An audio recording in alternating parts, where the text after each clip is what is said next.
Mayor and Council, Houston needs a plan to return to fiscal sustainability. Continued inaction poses real risk to our future prosperity.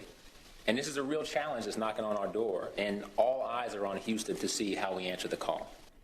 Houston Controller Chris Holland sounding the alarm after informing Council that a second debt rating agency, Fitch to be precise, had altered its outlook on the city's credit worthiness from stable to negative.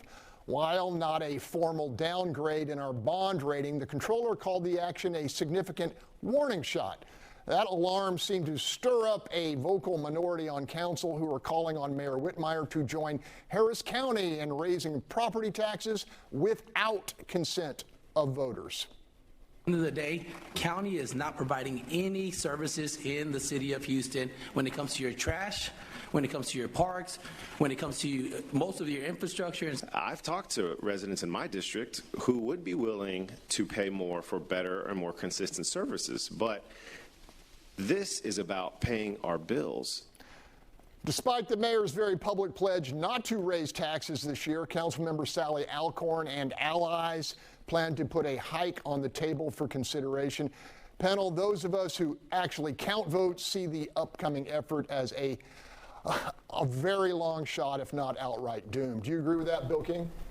Yeah, I don't think they can get the votes to do it, and I suspect at the end of the day, even these people are not going to vote for it, because really the dumbest thing in politics is voting for a tax increase. It's not going to pass, so it can be used against you in the future.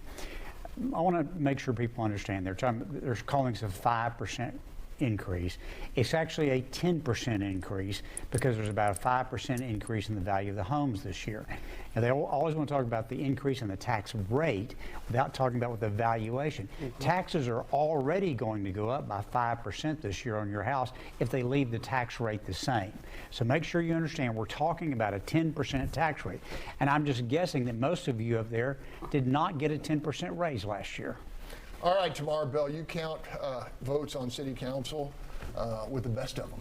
What do you think? Let me tell you that not only do I count votes on city council, I count votes for those who want to run for something after they leave city council. This makes no sense at all. I don't know what you all are thinking, that the county set up there and did that, and they know good and well they're not going to do a damn thing for us. Just like he said, they don't do many things in the city. You do have some that may do a little bit here, a little bit there, but they doing this and they've applied for FEMA to get reimbursed for the money they spent. So why are they turning around and taxing us who were affected by Beryl and the derecho and have not recovered? Because at the most FEMA go give you, it's a cap. What they get is not capped, but yet they coming back at you. And now you want to talk about doing this at the city when you knew when you gave the raise to the firefighters and to the municipal workers that you were going to have an increase. Y'all need to go under them rocks, go under them desks, go under them staplers, and look for every penny that's there that's being wasted before you come out talking about that. And especially anybody who represents communities I am, I can tell you we in no way in hell are for this. All right, Holly, I want to give Bill King some credit for, shining some light on the actual tax bill versus the increase in the tax rate. Thank you so much for that explanation, because a lot of people say, or some of these officials will say, well, the tax rate has remained the same or it's less than it was.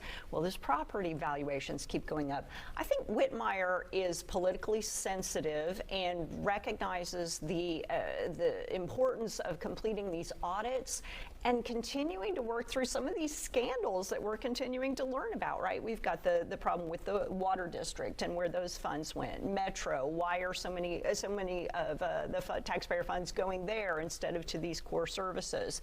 And we have scandals with the Houston Housing Authority that we've talked about extensively on this show.